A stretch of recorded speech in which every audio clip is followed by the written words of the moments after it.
What's up, everyone, and welcome into the Buffalo Sports Collective. It is Friday, May 10th, 2024. As always, I am PK alongside my co-host Phil for episode 283.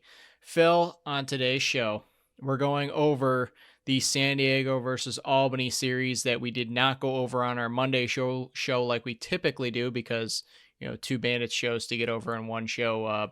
Normally, it takes us about an hour to break down one game, and we had two.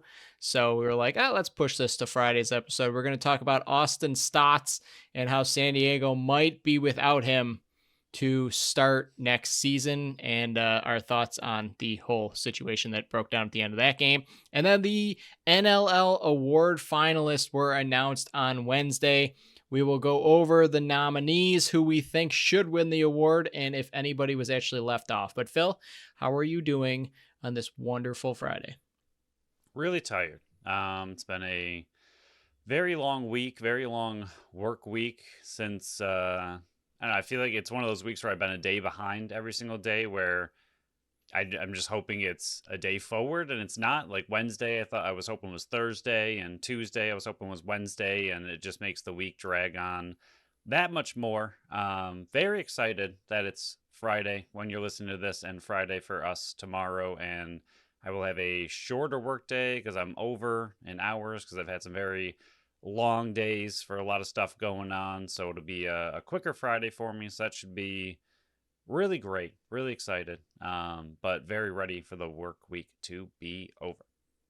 I'm happy for you, Phil. Thank you. I know you've mentioned in the chat multiple times this week that, you've been working a lot and your hours are all messed up, where I've pointed out like, hey, we need this. And you're like, oh crap, it's already today. I'm like, yep. And then even today you're like, how is it already Thursday? I was like, yep, I got to pick this up. So yeah, I've been there before. I do not envy you whatsoever, so I'm happy that you at least get like a half a day on Friday and get to go home early and either nap or just get work done that you have to catch up on because you've been too tired the rest of the week. Probably a little bit of both. Hopefully right. Sneak a nap in, maybe get a brewski or two going, and enjoy the evening. I'm excited. Little outdoor bev season. There it is. So before we kick this off, remember you can follow us on Facebook, Instagram, Threads, and TikTok at Buffalo Sports Collective. Our TikTok is thriving. I don't know if we're pulling in good numbers. I don't know how to work TikTok. I'm just putting the videos over there. Let's see what happens. And on X and Blue Sky at Buffalo Sports Co. Don't forget to follow our channel wherever you listen to podcasts. Check out our website at buffalosportscollective.com. Phil's article was a massive one. That one dropped on Wednesday this week. We gave Phil an extra day to get it done. And man, did he get it done, because I was the one that had to post it. And going through my phone to post it, it was a whole ordeal. You guys don't have to worry about it, but man, that was a long article, Phil. Great detail-filled article, but that was a long article. And then look for the time breakdowns in the description of this show.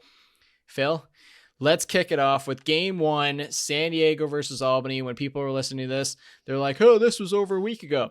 Well, then skip this section. That's why we put the time breakdowns in the description of the show, so you can skip around as you please.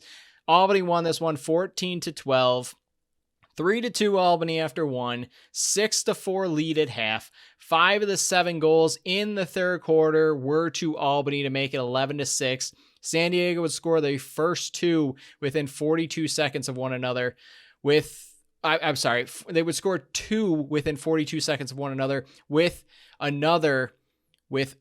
minute 07 left in the game to cut it 13-12, but a very, very late unsportsmanlike penalty on San Diego ended that game in game 2.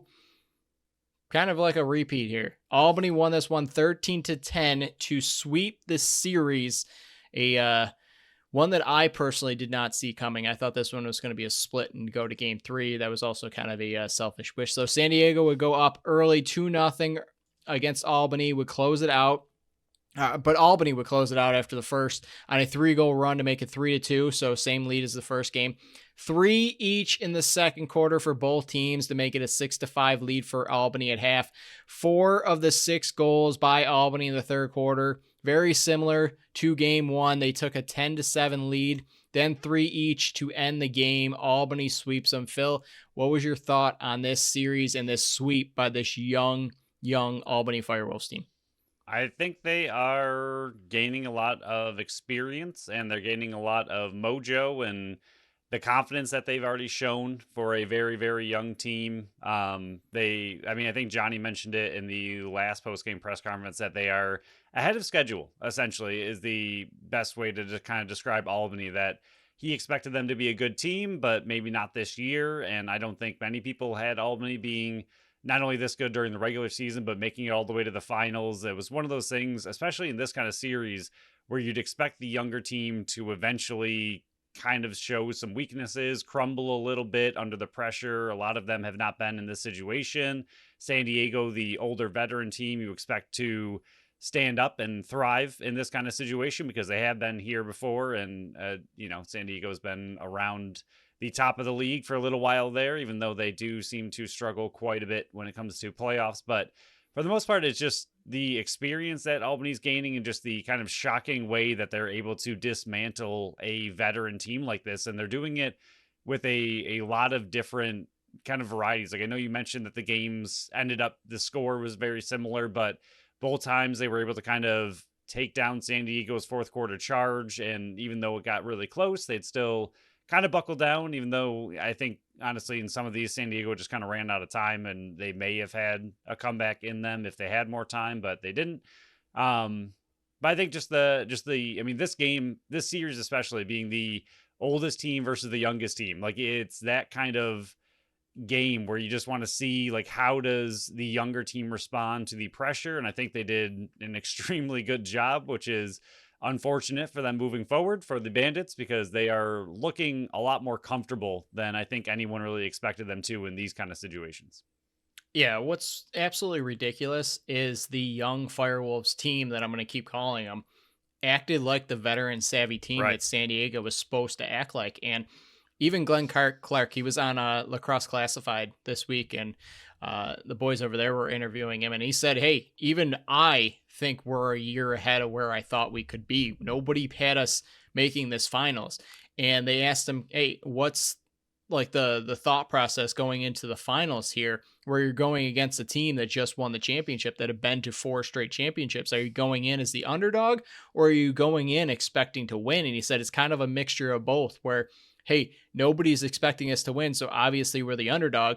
But throughout this entire season, we have not cared one bit. And I know they went through that stretch towards the end of the season where they were struggling, and we're like, hey, is this the Albany team that started the season with like guns blazing and firing on all cylinders, and the defense and Jameson playing unbelievable?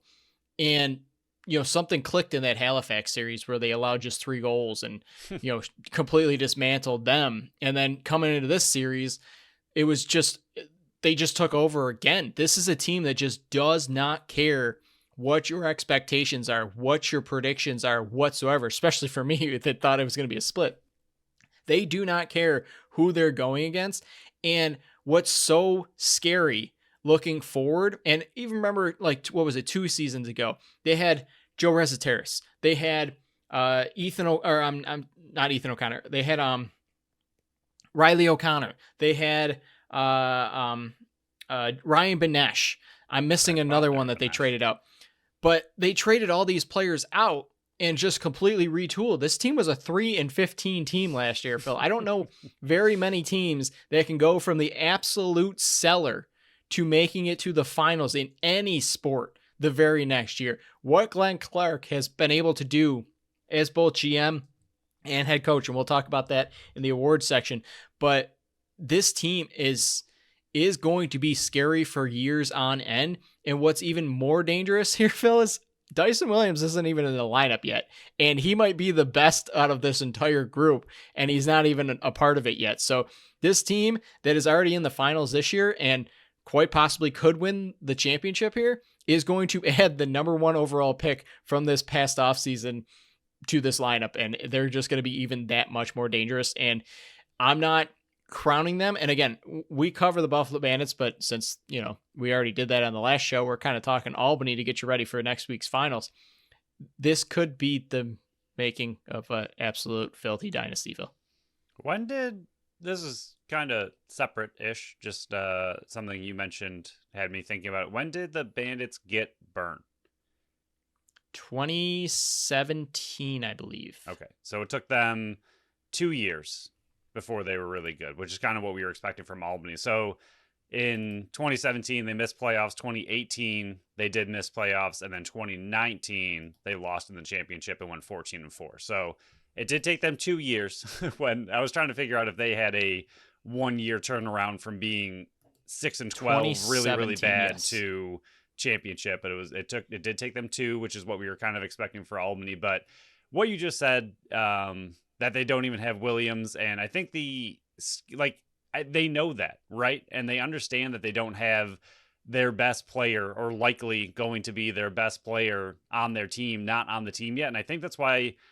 Real quick though, Phil, Yeah. it only took them 1 year, because 2018 was the finish of that year. So it was the 2017-2018 season was Josh Burns' first year. The following year was the first year they made the finals. So still a year behind what Albany did, but it's still pretty impressive what this is all. I just wanted to correct it. It was Josh Burns' second year that they started this run. Okay.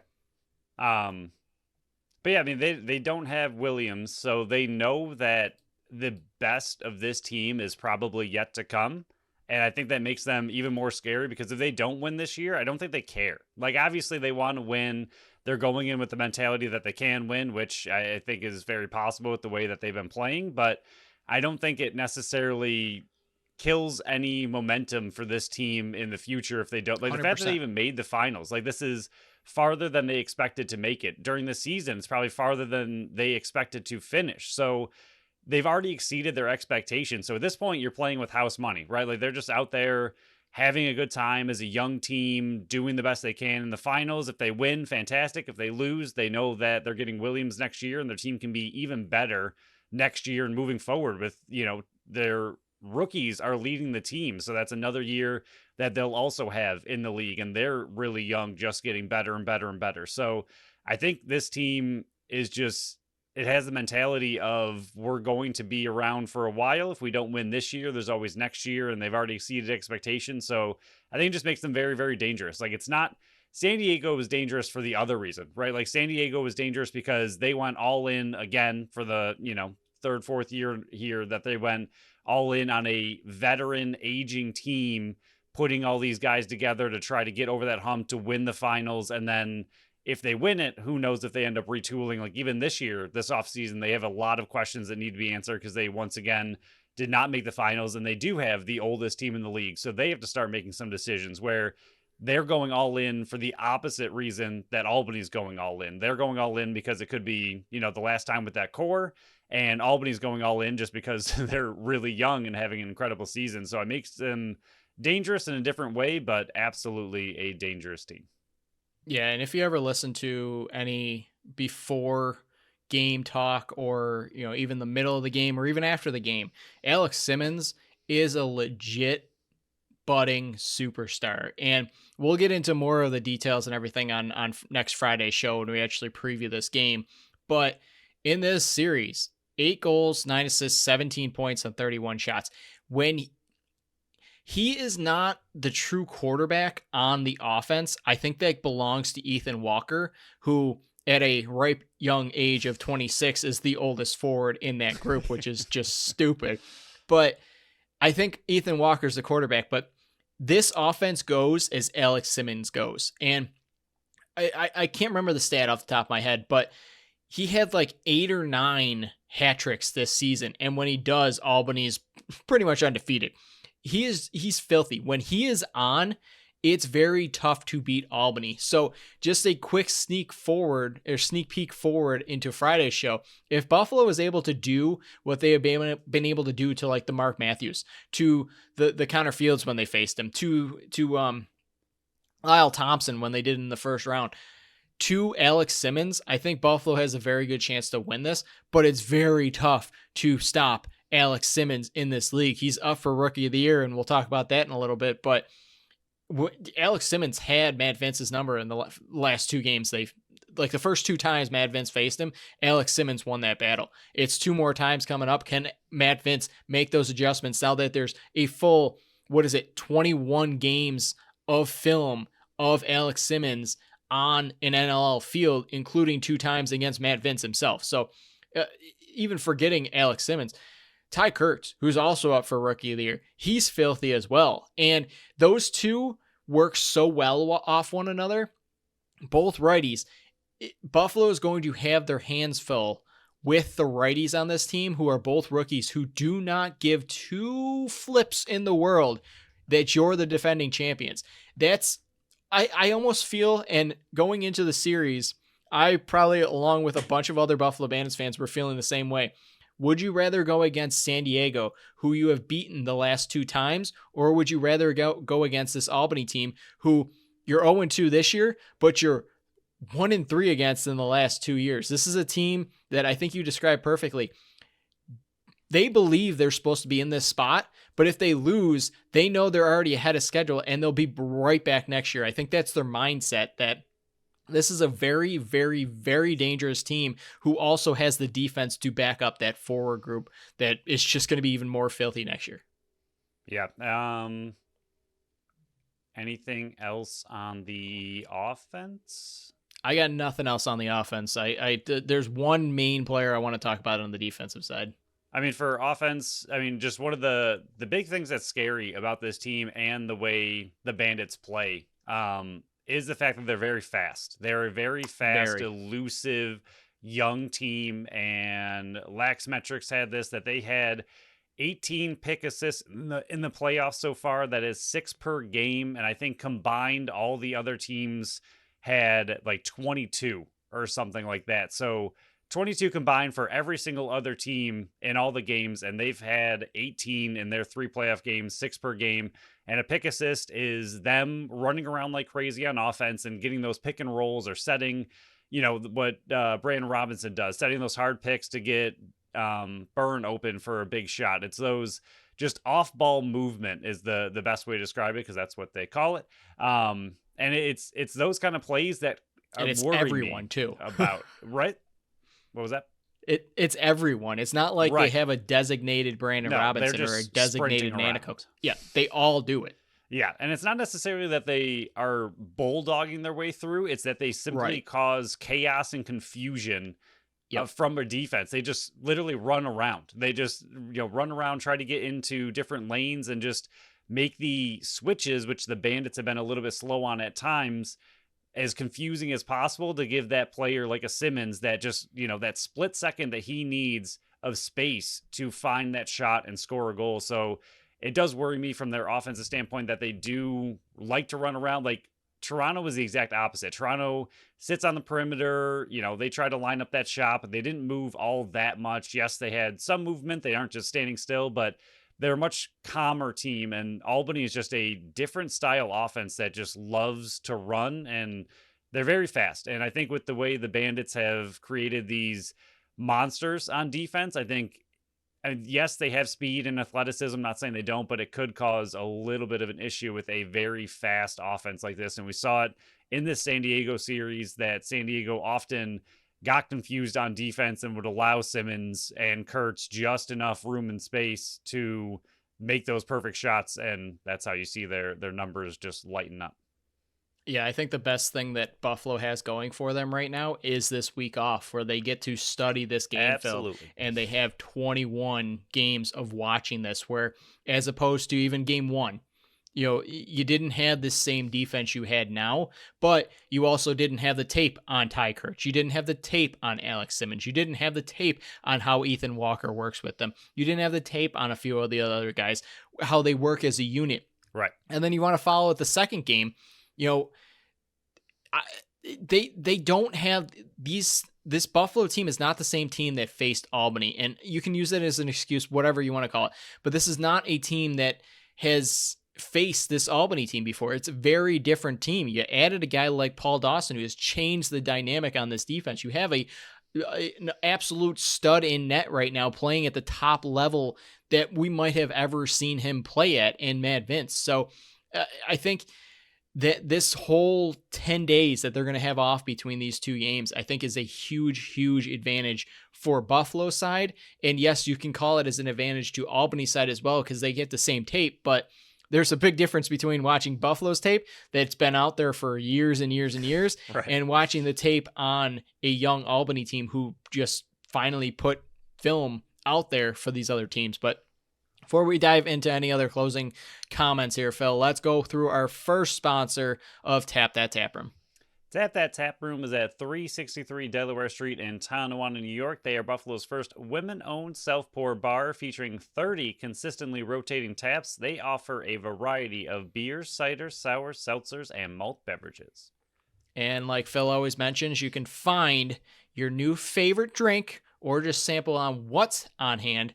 And like I said, find your new favorite drink by just testing it instead of doing what I did and just fill up and go gung-ho on the first one. But Saturday, they have paint night with Mary at 4 p.m. I don't know really how you can call it paint night at 4 p.m., but maybe they dim the lights and pretend it's dark out. But they also have the patio open. We've been waiting for a long time. The patio's been open for a couple weeks now, but Phil, it is Bev season, so you can take your favorite new drink outdoors and enjoy those beverages with your dogs because they are dog friendly. So check out their Facebook page for all their posted events, or check what's on tap and what's on deck on their website at tapthattaproom.com. Phil, the only other piece that I really want to talk about, because Doug Jamieson is having a ridiculous year. We'll talk about him in a little bit, but the addition of John Wagner on this defense since the trade deadline, and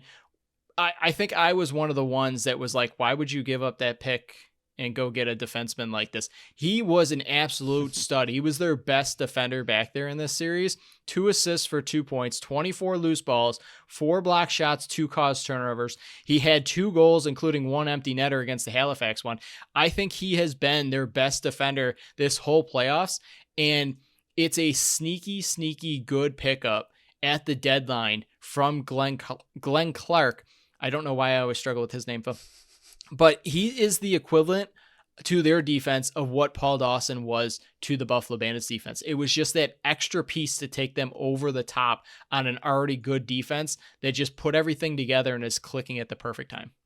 Yeah, he's been a massive addition. I mean, it's kind of what you were hoping would happen with New York with some of their defensive additions, that they would take the pretty dynamic offense they have with Jeff Teat and continue that, and then have a better defense with some of their additions. That has not panned out for them at all. But like you mentioned, Wagner absolutely has panned out. He's going to be a very tough one to get by, and the Bandits offense is, in my opinion, struggling a little bit. But as we know, the defense, I mean, the series that the Bandits have been in have just been very defensive series and very locked down. Both teams playing, I don't want to say hesitant, but a little bit, nervous that the other team is going to run off and transition. You don't want to allow those kind of goals. So I think the Bandits offense just hasn't been quite as high flying as we got very, very, very used to seeing at the end of the season, where they were averaging, I don't know, close to 14 goals a game, and they ended up the entire season with 13. So they've been struggling a smidge. And I think a guy like Wagner is just going to make things that much more difficult. And we'll see if they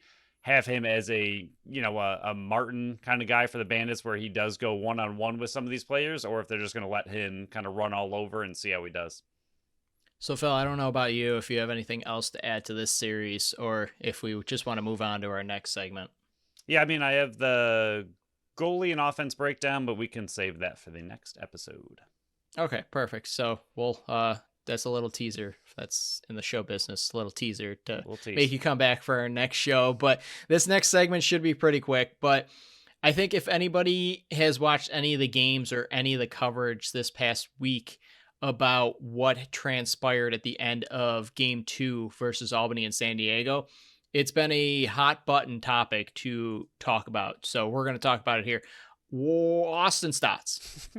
He has been a player in both this league and the PLL, and he was pretty much kicked out of the PLL for some shenanigans he took place over there as well.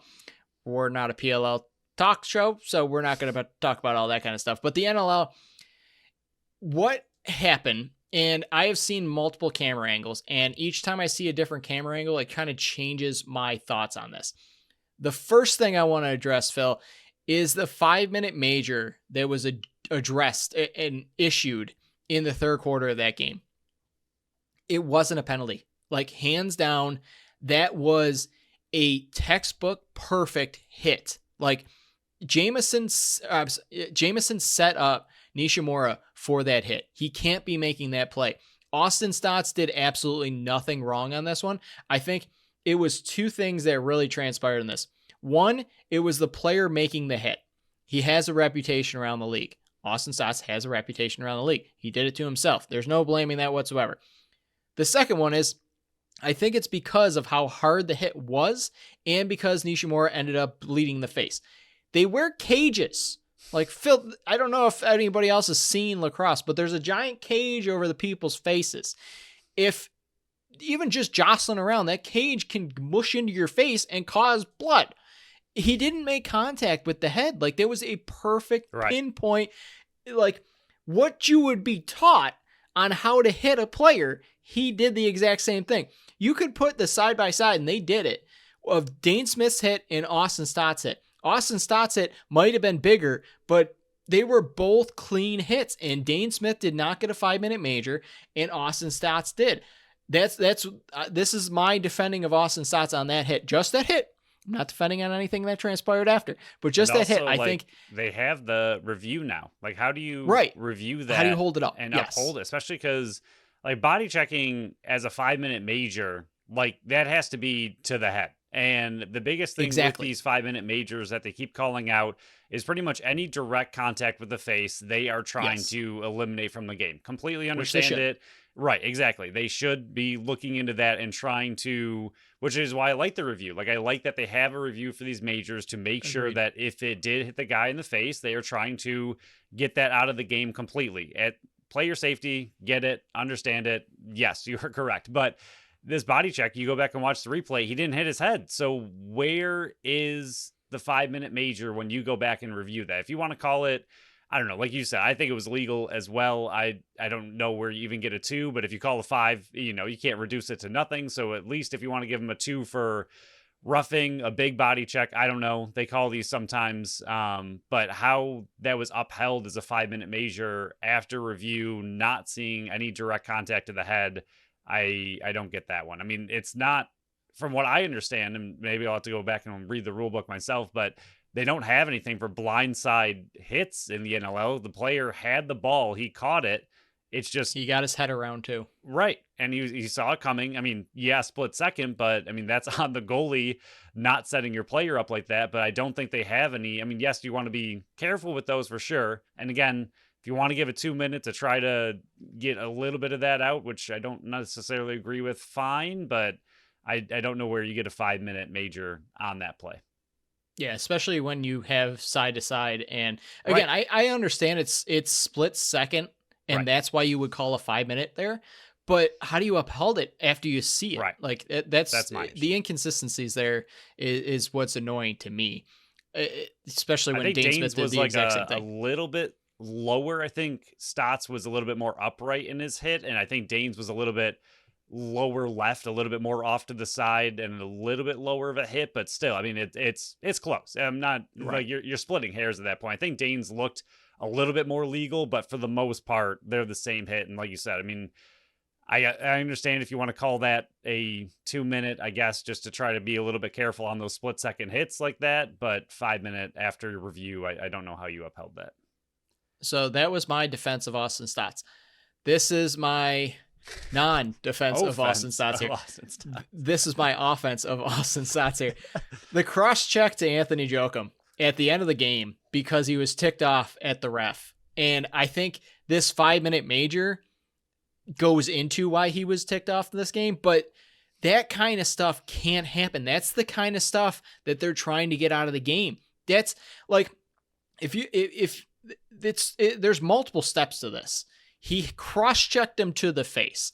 That's one offense. Like, that can't happen whatsoever because you're ticked off. Absolutely illegal. Number one, that's already illegal. You can't be doing that whatsoever, especially to take out your aggression. Like, hit him in the chest with a cross-check. And like, you don't go for the face. And that's what he started with. He started with like one low cross-check. Jochum was like, what did I do? What are you mad at me for? And then it wasn't even a shoulder up to the face. It was directly to the center of his head. Like, no, you can't do that. Continue. And then if that wasn't enough, Joachim ends up on his stomach, and then Austin just punches him in the back of the head, not once, but multiple times, especially when the helmet comes off. Like, I don't understand. I get everybody can get angry. I've played sports my whole life, never to this level. Like, don't hear what I'm not saying. I'm not comparing myself to NLL players whatsoever. I've gotten angry in games before. I've yelled at opponents before. I've yelled at refs before. I have gotten in the middle of shoving matches before. There has never been anything inside of me that thought, hey, if I had a stick in my hands, I should just cross-check this guy in the face, and then when he gets on the ground, just start teeing off on the back of his head. This is a horrible, horrible look for the league. I think what they need to do is have a strict, harsh penalty come down on this, not just to eliminate this from the game, because that's already what they're trying to do, but it's a horrible look on the league. There's fighting in the league. I get that. I am in support of it, and I know a bunch of players are also in support of it. I think policing the sport on the field is a good thing, and that's why fighting should be there. This is not that. Like, this is a player having an epic temper tantrum because things are not going his way. He's being eliminated by a team that he thought he would coast through and make it to his first finals, and is upset because things are not going his way. And yes, he has a reputation around the sport of things he's done to himself that puts him in this position. This needs to be a lengthy suspension, not just to send a message, but to put the league in a good light. If they wait until next year to issue some kind of suspension, it's them trying to bury this and say maybe people will use the summer to forget what happened. This is the type of stuff that they're trying to take out of the league. I'm not trying to be this big time, support of a clean NLL, whatever.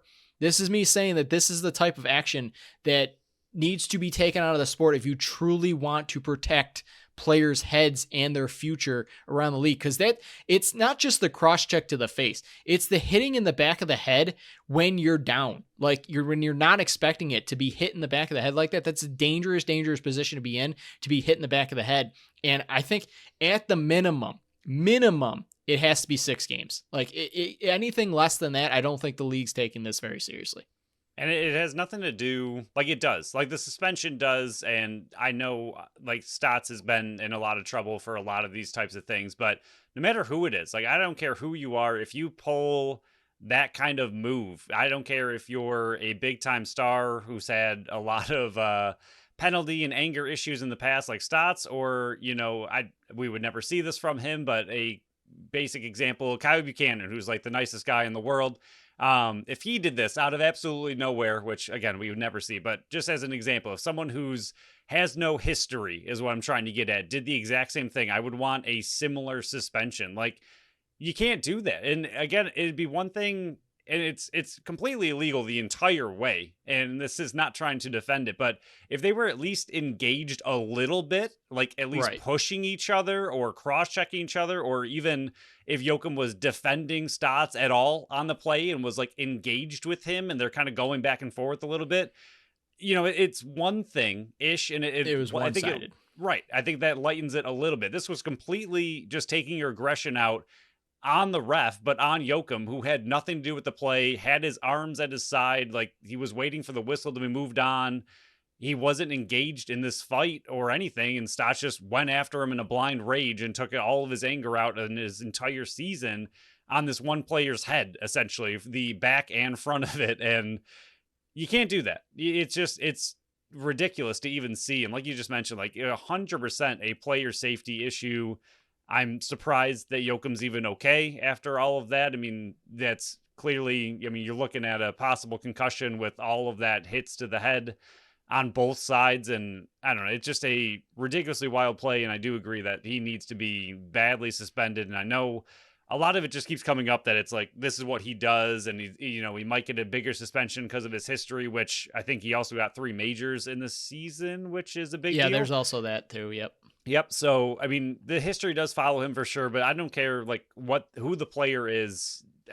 play like this needs to be suspended no matter what. And I think, like you mentioned, this is a good time for the league to enact that. Like, this is simply, you just can't do it. And even you mentioned it, which I don't think he'll get a suspension, which is an issue to me as well. But Hostrauser and Nick Weiss, I mean, Yeah, we couldn't sucker really see the play all that well on the replay because it was a little bit off to the side. But Hostrauser just walks up and punches Nick Weiss really hard in the face. He ends up with a huge cut on his eye. And because Nick Weiss is Nick Weiss, he ends up, trying to get back at Hostrauser because he's not going to let something like that fly because he is a bad man who will just not accept being sucker punched to the face. But if it was any other player who just gets hit in the head and goes down and Hostrauser just jumps him, I mean, none of that should have been allowed either. And that arguably should have been a suspension. You can't just walk in front of a guy and absolutely crush him in the face with a punch out of nowhere. Like, a play like that also deserves a suspension. And I think they need to start reviewing these things more often after the game. Like, even if it's not called whatever it needs to be called during a game to be looked into as a suspension, they need to mark some of these plays down. And, as an official's watching the game, and just go back and review some film and figure out if it does warrant a post-game suspension, because I think you and I both believe that Hostrauser one was ridiculous. Like, Weiss is not engaged. It's the same thing. Like, Weiss isn't engaged in a fight with him. They're just walking next to each other. Hostrauser's upset with how the game's going and everything happening around him. And just just crushes Weiss in the face. And he has a massive cut over his eye and there's blood everywhere. Like, that doesn't look good. I mean, if you're talking about player safety, like, Weiss had to go get stitches. Like, that's not a good look for the league to allow a massive sucker punch. Again, we're not trying to get rid of fighting. If Weiss and Hostrauser are going at it and they're equally going at it and that ends up happening, then it is what it is. Like, you accept your fate if you're going to accept a fight, but that wasn't. It was just a one-off punch, and then Weiss ended up doing what Weiss does and eventually found a way to get at Hostrauser, take him down, and win the fight with a cloth over his eye. His blood's just gushing everywhere because Nick Weiss is a bad man. But I think they just need to start going back into some of these games and just taking a closer look. And I don't want them dishing suspensions out left and right for absolutely nothing, but you have to give these players some kind of, warning or consequence if they're going to do some of these actions. And most of it, at least these two situations are at the very end of the game when the game is over, the team has lost, and they're taking their frustration out on a player. Like, those need to be eliminated. It cannot happen. Yeah, I had three more things, and that was the exact number one. Is time and situation is a big situation in both of these. Is both of them are at the end of the games when the losing team does this kind of stuff. That has to be factored into it. Second one, and I know we said this was going to be a quick segment, and welcome to the BSC. Nothing's ever quick here. We always have extra stuff to talk about. Brett Food, you're in the hot seat. This is your first real test as commissioner on what you're going to do with, if you're really believer in player safety. This is your time to shine here. And then third, if you're going to suspend Zed Williams for inadvertently touching a ref to try to help him out of a situation, and he is suspended for one game for trying to help a ref in the Colorado-Georgia game, which was, I think, game 2 of the year. He was trying to assist the ref in the situation. He's suspended for one game. If that is the baseline for this, Austin Staats is probably suspended a year. Like, that's the type of stuff that I'm talking about. And it just brought me back to that time where I'm like, why is Zed Williams suspended? And it's because he came in contact with a ref. When you go back to look at it, he's trying to assist the ref in this situation, and he's still suspended for it. So that's the baseline, Phil. It's got to be more than one, because otherwise you're suspending Austin Staats for a much worse violation, and it's the same penalty as Zed Williams, who was literally trying to assist the ref to break up a fight. So that's all I have left on this Austin Staats topic. Phil, let's move ahead to NLL Awards. And this one will probably take longer than the Austin Staats one, so buckle up. We'll start with MVP. The 3 finalists right now are Josh Byrne, Dane Smith, and Nick Rose. Phil, if you can think back to 2 years ago, Dane Smith, Nick Rose, or Mad Vince, and I believe it was Jeff Teat were the finalists as well. So you got 2 bandits here. Phil, I guess real quick, who do you think and who would be your pick out of those three to win the MVP this year? And remember, these awards are strictly based on regular season, not playoffs, as much as you want them to be playoffs as well, Phil.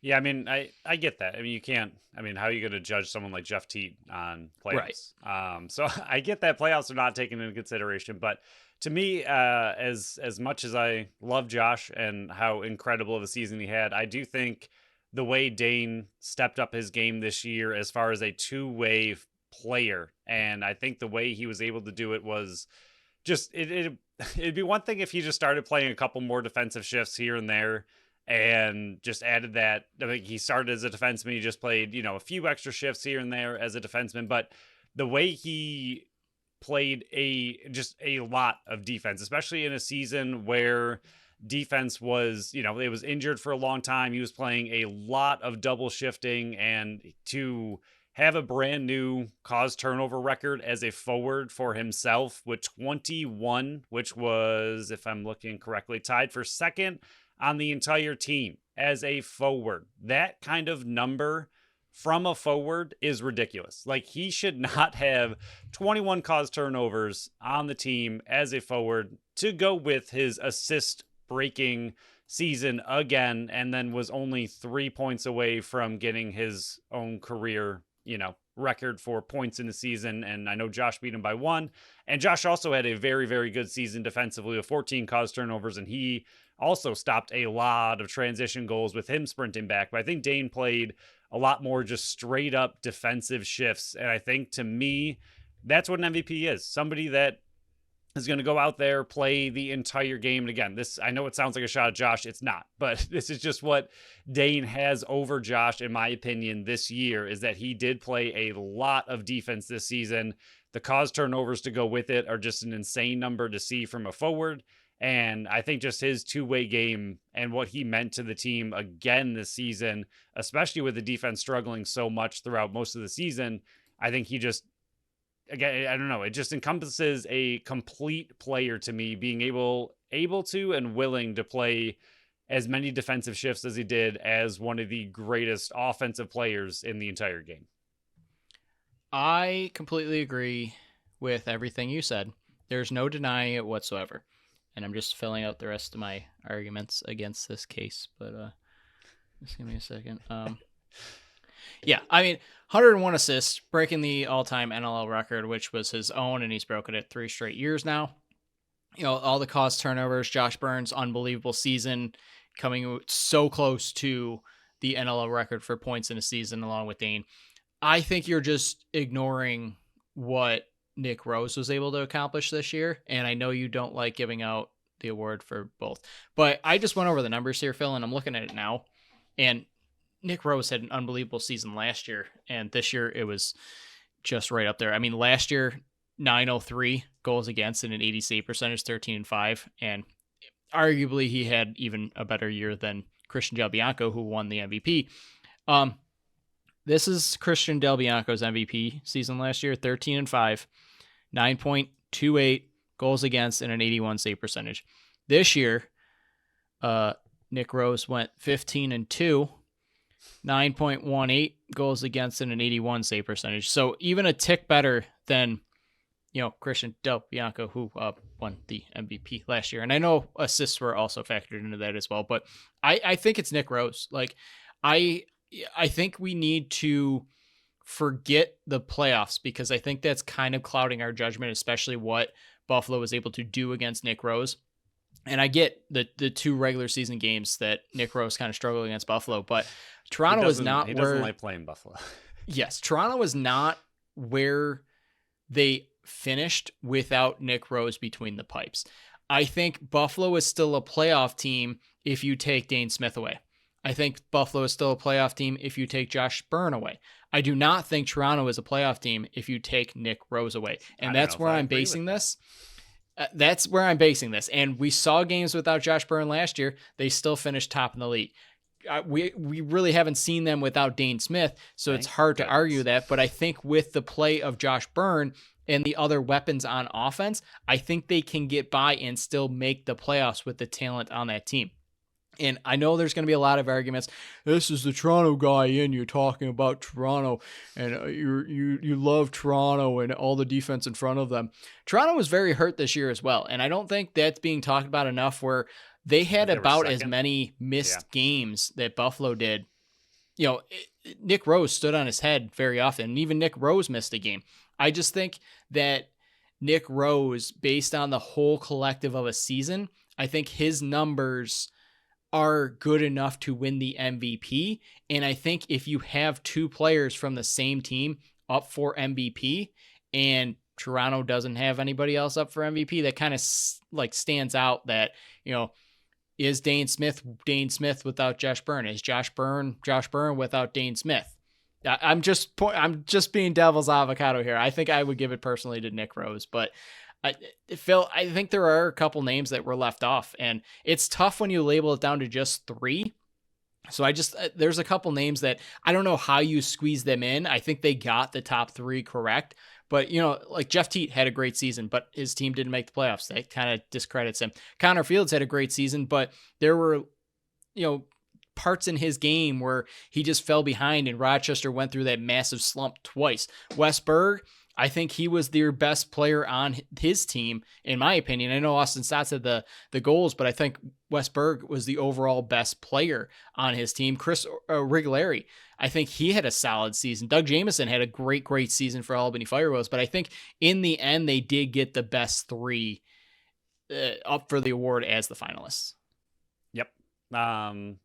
Yeah, I don't know. I don't really have much else to add as far as, you know, where would I don't know. I mean, we haven't seen the Bandits without Dane, so it's really hard to make that judgment, because I think he did pick up a ton last season when Josh was out. He really took over the goal scoring and stepped up a massive way. And even those very low scoring games, he would come out with, you know, 3-4 goals and get the overtime goal and step up in a massive way. And I think it's tough to judge him just as, you know, what he means to the team, because we haven't seen him not there. And I think this year the offense, I mean, we know from personal experience, the offense led the team to whatever victories they got for 3/4 of the season, when they couldn't stop averaging under 13 goals a game against. And I think if you take out either of them, I don't know if they make playoffs, because they were losing close games. They were winning a couple close games, and their defense was bad. So honestly, I mean, if you remove either of them, I don't know if this team makes playoffs. And it's not necessarily, I don't know, it's hard to say, because it's not necessarily the fact that they were incredible, even though they absolutely were, but the defense was so bad, averaging 13 plus goals against every single game for such a long time, that if the offense didn't squeak out every single little bit that they could, I don't know if this team gets enough wins, especially with how close it got toward the end of the season without either of those players. But like you mentioned, having two from the same team, while amazing, does also possibly hurt their chances that your team was just that good. But I do think that they needed both of them this entire season in order to get to where they are, even in the regular season, to make playoffs and get all the way up to that 4 seed. So we'll try to pick this up. I think we will, because there's really only one more Bandit to talk about. And when Bandits are next to the name, we kind of get going. But Rookie of the Year, Owen Grant for the Warriors transition player, Ty Kurtz forward for Albany Firewolves, and Alex Simmons forward for the Firewolves. I think this one, in my opinion, isn't very close. I think Alex Simmons is the runaway here. It's no shot at Grant. It's no shot at Kurtz whatsoever. I just think that what Albany was able to do this year, led with the budding superstar that Alex Simmons is, and I think Ty Kurtz is right beside him. I just think Alex Simmons is the clear-cut number one for Rookie of the Year, just because of how incredible of a season he really did have. Yeah, they're going to be scary yeah. for a long time now. Do we know, and you're a little bit closer to this than I am, was Alex Simmons supposed to be this, or was he supposed to be good, but he's already exceeded kind of really early as a rookie? Like, was he supposed to be a 96-point rookie? Because that seems insane.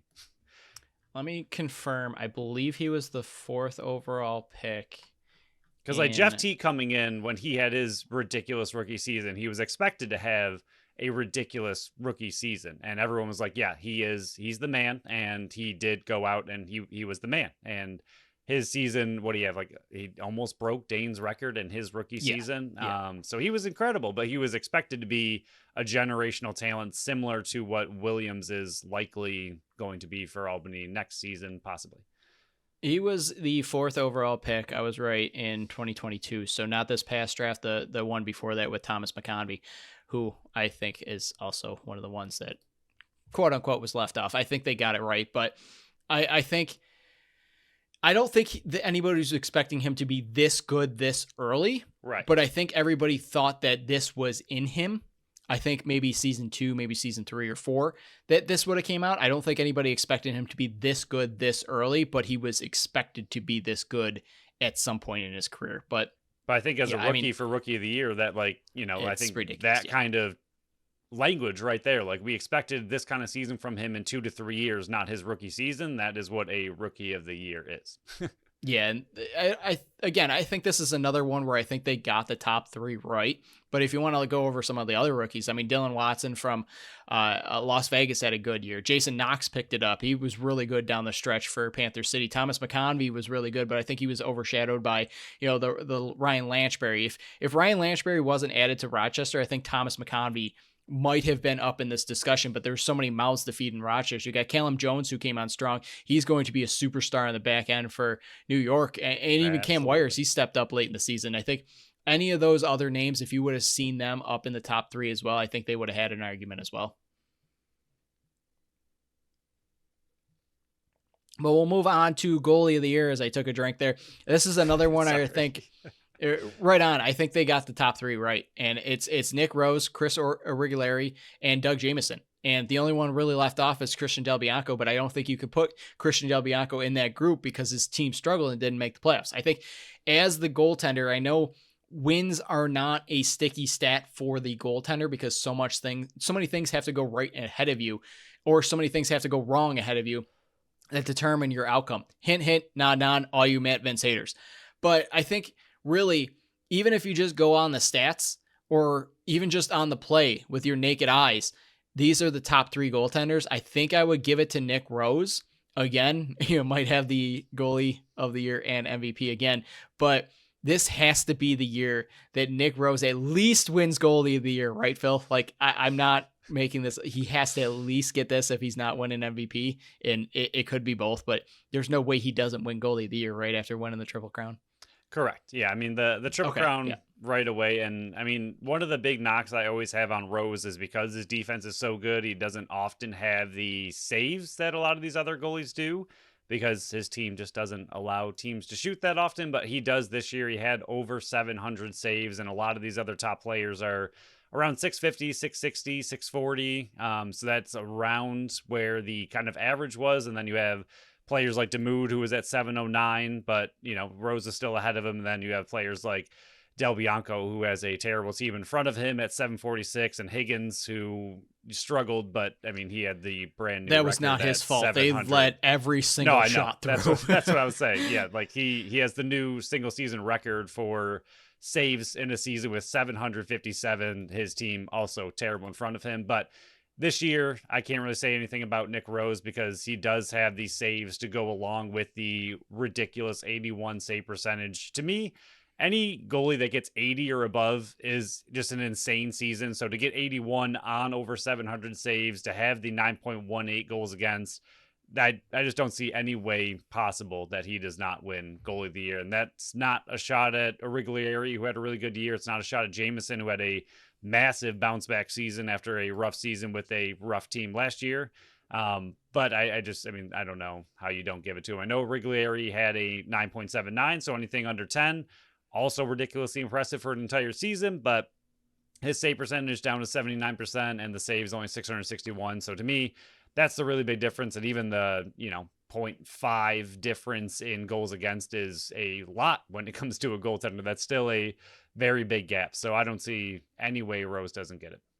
Yeah, and you also got to factor in Mitch Snu missed a game. You had Latrell Harris missed the season. Latrell Harris missed the whole season. You had Chandler Rogers miss A what is couple this? at I had least. him right here. 6 games. Like it wasn't a healthy Right. team on that side. That also factored into prior history of why you might discredit Nick Rose a little bit. But I think he's the clear runaway offensive player of the year. Finally, Phil. Finally, this is an award for the first time ever. They added an award to match the transition, the goalie and the defender of the year. So finally, but these nominees: Josh Byrne, Dane Smith, Jeff Teat, the top 3 top 3 point producers this season. Connor Fields was left off. Wes Berg was left off. I think Keegan Ball could have had an option here too. I think they did get this right. Just hint, nod based on the numbers. But I think this one, to me, I think I would lean towards Dane Smith just because of the numbers offensively. When you have 101 assists for the first time ever, I think you could give this to the Offensive Player of the Year, but this wouldn't shock me if for the first season of this award, if they do co-winners and Josh and Dane both win this one. And that's not a cop-out. I honestly think that could be something that they do just because they're 1 point apart and how well they work together and just played off one another perfectly. And I feel like they would each love half an award, if we're being honest. Like They those just two chop it right down the specifically, middle. yeah, if they chopped it down the middle and they got it together at the same time, I think they would. That's something they would love. Put it on the Dane and Burton Josh show, just between them. Right.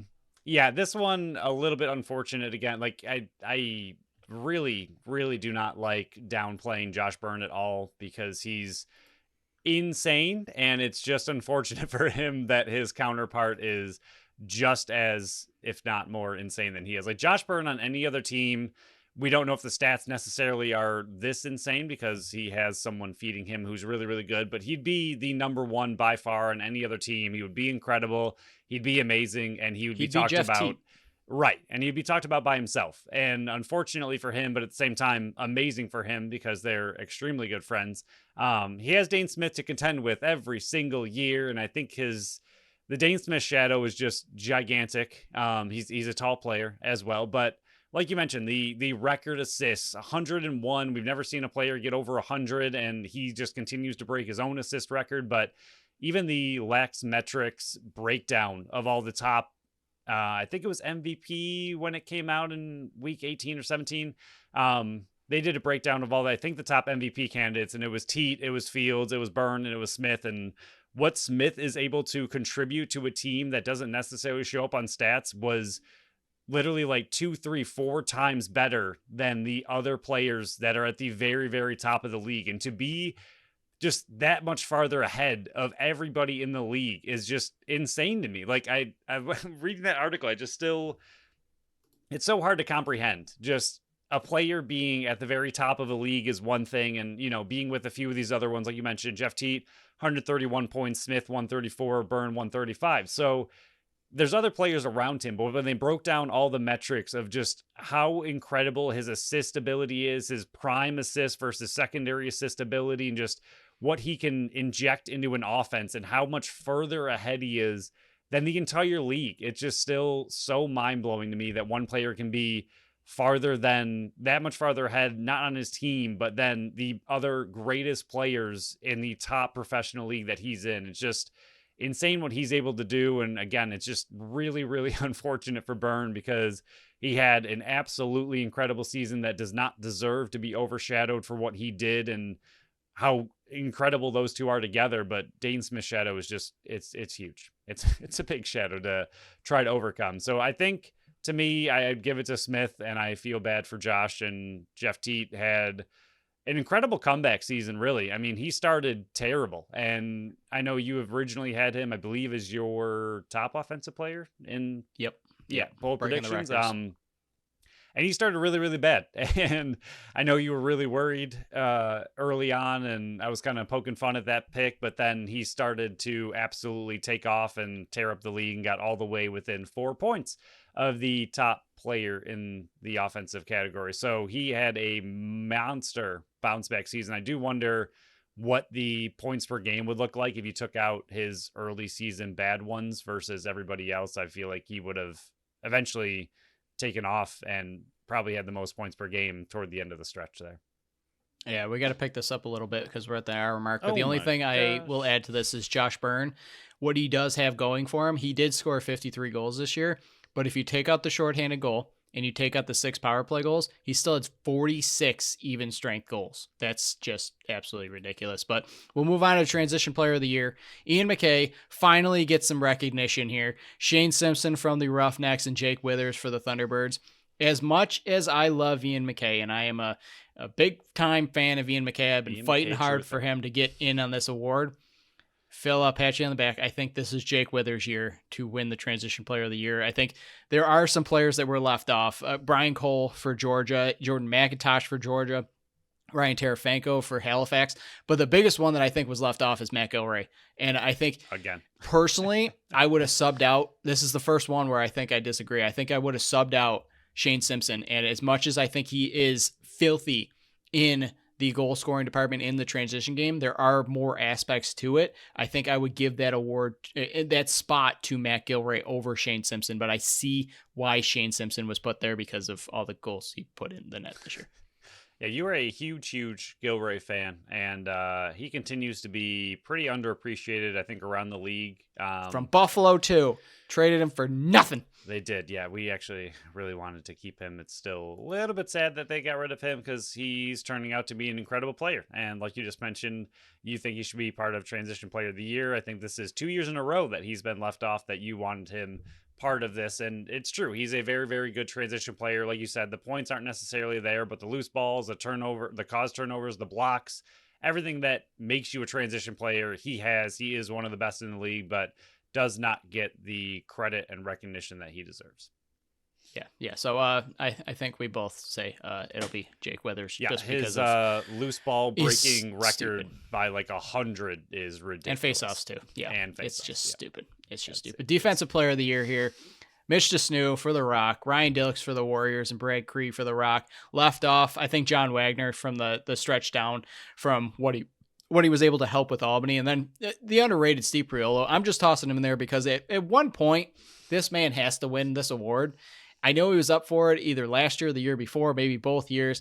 Eventually, he has to be there because he does everything on the back end. He might not have those flashy numbers, but every number he had is solid and is in the top 5, besides loose balls that took a knock this year. But block shots, cost turnovers, all those are towards top 2. So that's a big shout out to Steve Priolo. But this one, I know there's Mitch DeSnew there, and I know there's Brad Cree there. They were both up for this award last year as well, and Mitch DeSnew won this one. But Ryan Dilks, I think, has to have this one just because of the cause turnovers, just because of what the Warriors were able to do down the stretch to turn their season around. And coming over to Kurt Malowski's team, I think he was the leader back there, and I think, personally, I would give the award to Ryan Dilks. Yeah, I think him and DeSnew probably up there. I mean, DeSnew also had 38 cause turnovers, so close-ish, Right. But when you spread that out over a season long, even just the extra 8 that Dilks was able to get is really impressive. And I think DeSnew's more the loose ball kind of warrior. I think he had about 60 more loose balls than Dilks, but like you mentioned, this is 62. the same kind of situation where the offense and the MVP kind of go, where you have 2 from the same team and then one leading his team to almost a playoff position. So I do think that Dilks I think he deserves more, being the clear and obvious leader of his Vancouver Warriors, whereas the Rock have a very steady D. I know they had a lot of injuries, so just knew how to step up, but Cree is also there as well, and it's just one of those 2 versus 1, and I think Dilks just did more on his own and was able to do more for his team on his own as a defender to earn the award. Yeah, Sportsmanship of the Year, Keegan Ball, Tom Schreiber, Lyle Thompson. It's going to Lyle Thompson for the 6th straight year. There's no debate on this one. Head Coach of the Year, Les Brantley Award, Glenn Clark for the Firewolves. You got Kurt Malowski for the Warriors and Matt Sawyer for the Rock. Personally, this one I'm giving to Kurt Malowski because this one I'm giving to Glenn Clark for getting the best out of his players. This team should not have been where they are. And yes, you can even factor in the run to the finals, even though we're not going to. But an 11-7 season after finishing 3-15 the year before that, I think you got to give the credit to his coaching job as head coach of the Firewolves. Completely agree. Not even going to argue, so we can move on. Perfect. GM of the year here: Glenn Clark, Firewolves; Jamie Dowick for the Rock; and Kurt Malowski for the Warriors. So two of the same names as head coach. This one, I'm giving to Kurt Malowski because what he was able to do with the Warriors, the turnaround he had, where you and I were both saying Warriors should sell. Warriors should sell at the deadline. They're dead in the water. Sell some of these pieces. They ignored us and made a dramatic run that came very close to making the playoffs. And they were very scary down the stretch. Yeah, 100%. That all started with the win over Buffalo. Him being stubborn and saying, hey, this is the team I want to make this run. He made everybody look stupid. I know the Rock were great this season. I know the Firewolves built what they did, but I think the Warriors were built better in the offseason and under the leadership of Kurt Malowski for the first season. I got to give it to the Warriors for this one.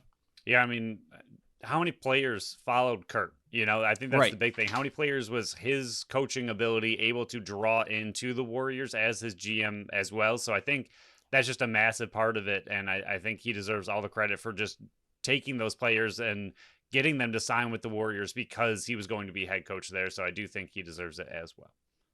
Executive of the year, we don't know enough. So congrats to all three of you. John Cantilano, Mike Hancock, and Oliver Marty. Congrats to all three of you for being nominated for this one. Scott Loeffler, in my book, won this one. Tom Borelli Award, Media Person of the Year. Teddy Jenner, Adam Levy, and Graham Perro. If you don't know them, you don't follow lacrosse enough. I am not picking one.